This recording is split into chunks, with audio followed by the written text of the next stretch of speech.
Hey everyone, if you've ever tried opening Discord on your PC and it just won't start, you know how frustrating that can be.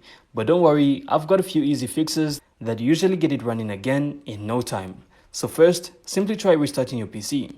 So sometimes a simple reboot is all it takes. If that doesn't work, simply check your internet connection and make sure your Discord isn't being blocked by a firewall or antivirus.